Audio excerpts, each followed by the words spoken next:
Pursuant to order, I now call Senator Ludlam to make his first speech and ask honourable senators that the usual courtesies be extended to him. I call Senator Ludlam. Thank you, Mr. President. I would like to begin by acknowledging that we meet on the traditional lands of the Ngunnawal people and by paying my respects to the custodians of culture and country. After sorry comes the other S word, sovereignty over this island continent that was never ceded by the traditional owners. The tent embassy just down the hill is one visible reminder of the depth of the unfinished business still before this Parliament. I'm the fifth Green senator that Western Australians have dispatched to Canberra. 4 strong women led the way in here, which is a wonderful political lineage. In 1984, Jo Valentine won the first seat in any parliament in the world on a platform of nuclear disarmament. I'm delighted to acknowledge Jo's presence as a mentor and friend in the public gallery tonight, and to use this occasion as a dedication to carry forward your work to set these weapons to rest once and for all. Jo was followed by Christabel Charmaret and then Dee Margetts, who carried the load of balance of power in here for several eventful years. And more recently, Senator Rachel Siewert joined an expanded Greens team with Senators Brown, Milne and Kerry Nettle, who was greatly missed in here. I had the extraordinary good fortune to work for Rachel in the Senate office for 2.5 years, and I know many senators also appreciate Rachel's special brand of passion and tenacity, and I really thank you for the opportunity that you gave me to support your work in here. I can't go past this opportunity to also thank Robin Chappell and the rest of the wonderful Greens WA team.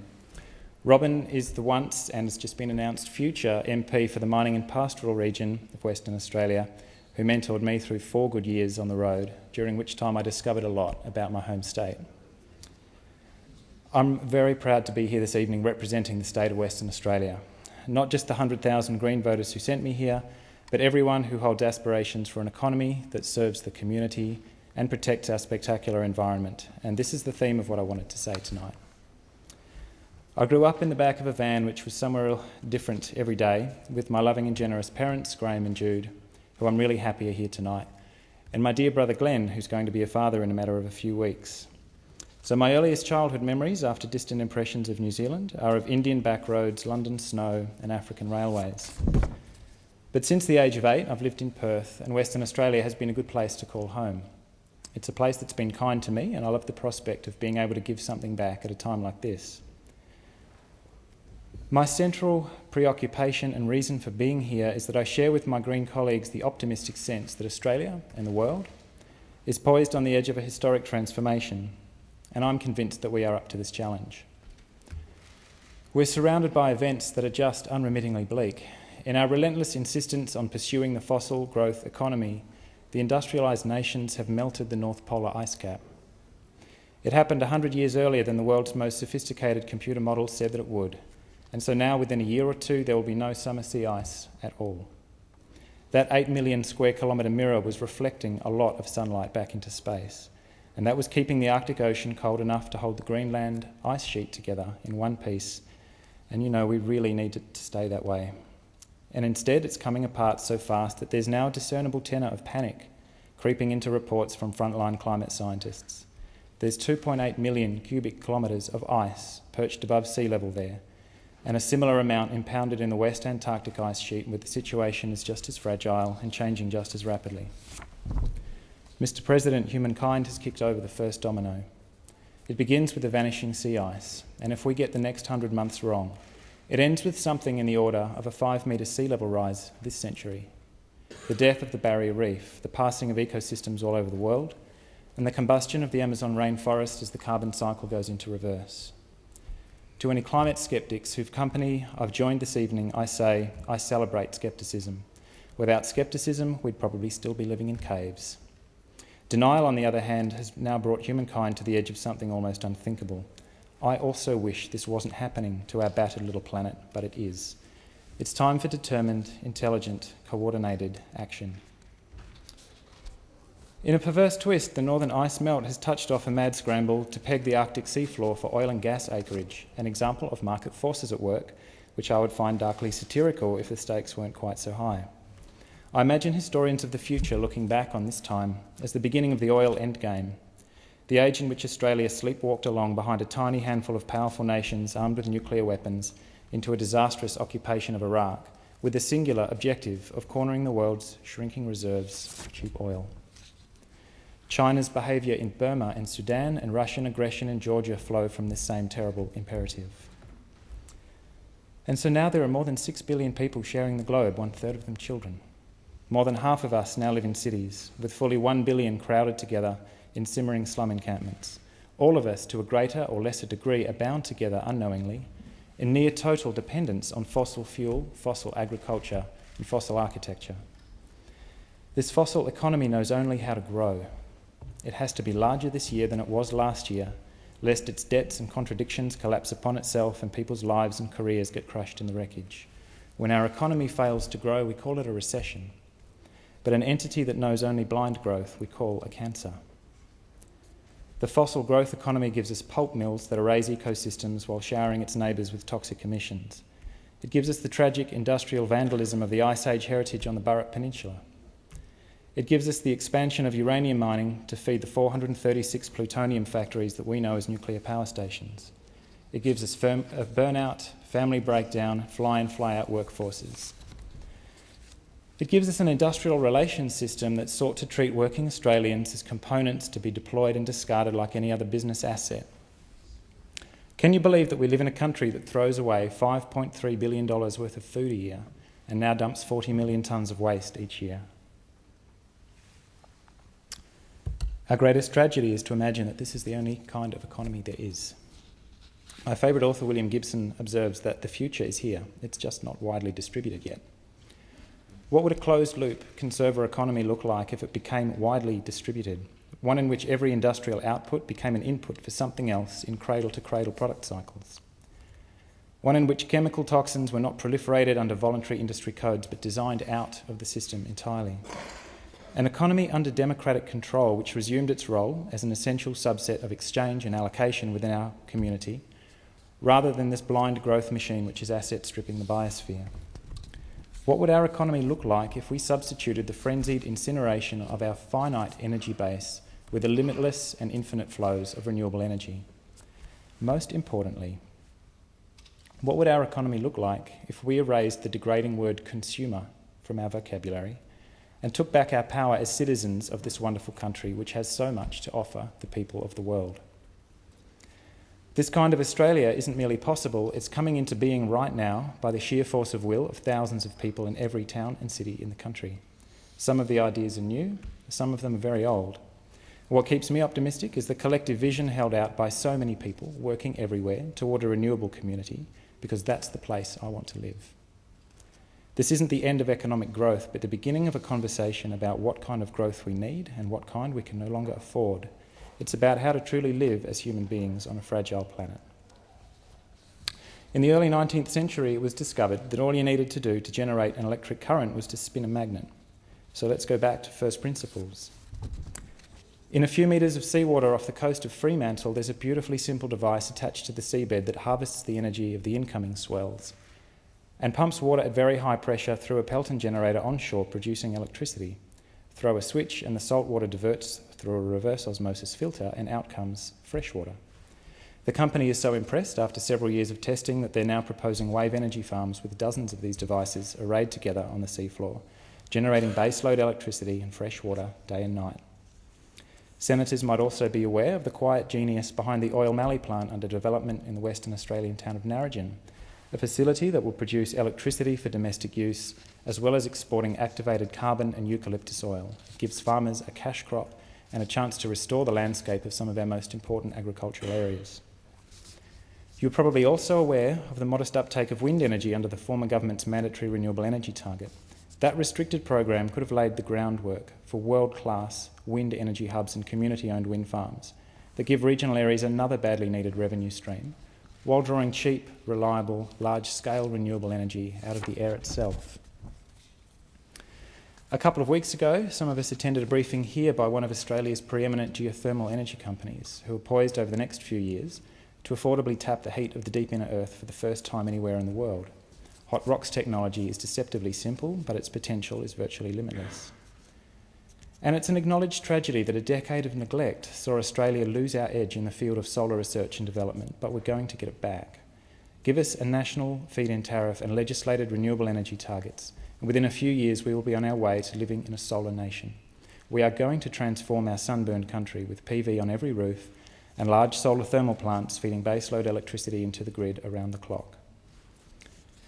A couple of years ago, the federal government's own studies show that with off-the-shelf technology, with an average payback time of 4 years, we could cut domestic energy consumption by a massive 30%. Up the ante with more ambitious efficiency measures, with an average 8-year payback, and we could cut demand by 70%.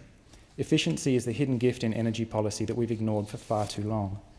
With the kind of leadership inspired by Senator Christine Milne's Energy Efficiency Access and Savings Initiative, or EASY, it's time to grab this gift with both hands and pursue energy efficiency as though our lives depended on it. One rather profound consequence of a renewable energy system is that once the infrastructure is in place, the fuel costs are largely free.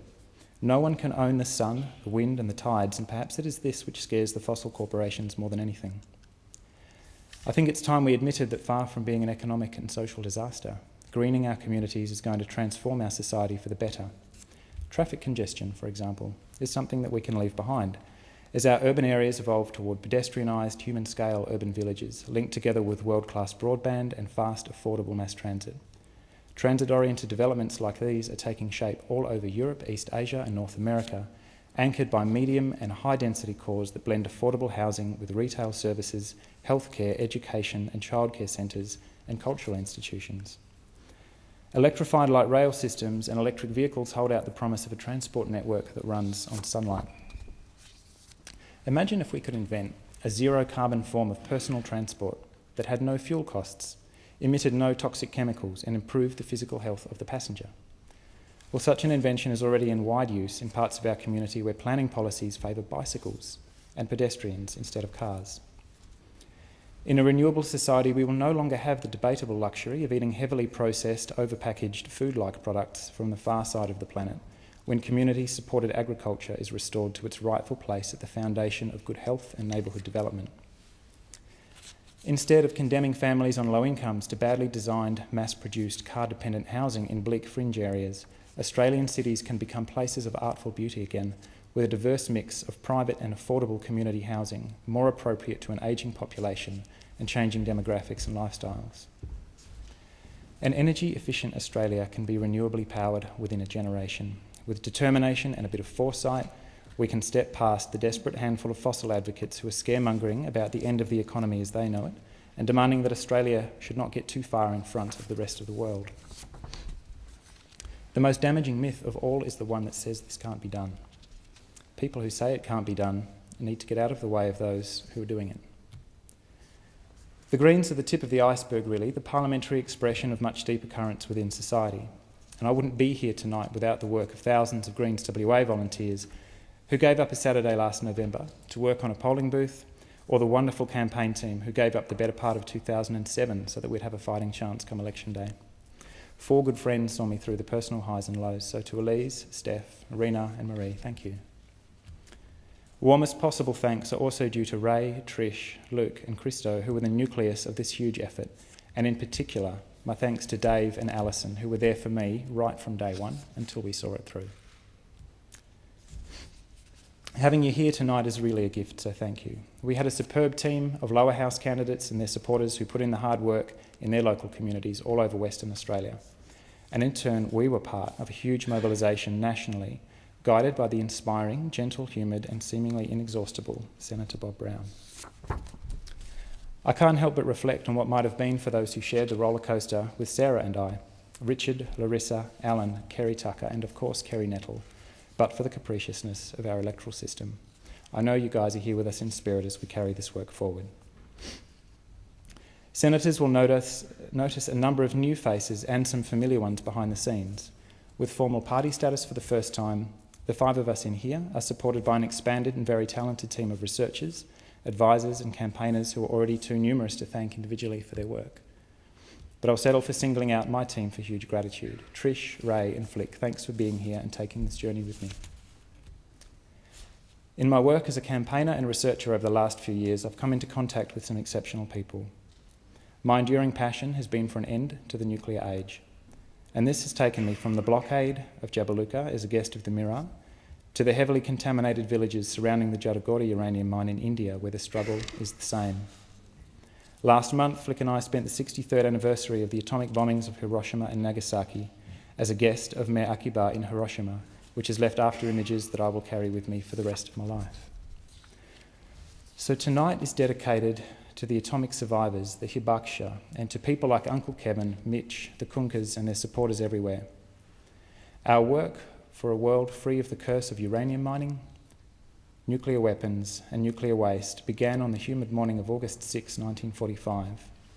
May we successfully conclude this work before the next Chernobyl is visited on some familiar city or Hiroshima comes home in the back of a parked van. It's dedicated to Nick and the rest of the Sea Shepherds who are gearing up for the next voyage to Antarctica to stay the harpoons on behalf of our ecological cousins, the great whales. It's dedicated to the crew camped in the World Valley tonight, in East Gippsland and Chester Forest in the wild southwest, who have pledged to silence the chainsaws that are still hacking into our country's precious native forests, our irreplaceable carbon banks. It's dedicated to those who stood up against the Burmese military a year ago this week in pursuit of democracy in their country, and their supporters and family members here in Australia who remind us to never take our democratic safeguards for granted. And it is dedicated to the new generation of young activists who held Australia's first camp for climate action in the coal terminals of Newcastle in July.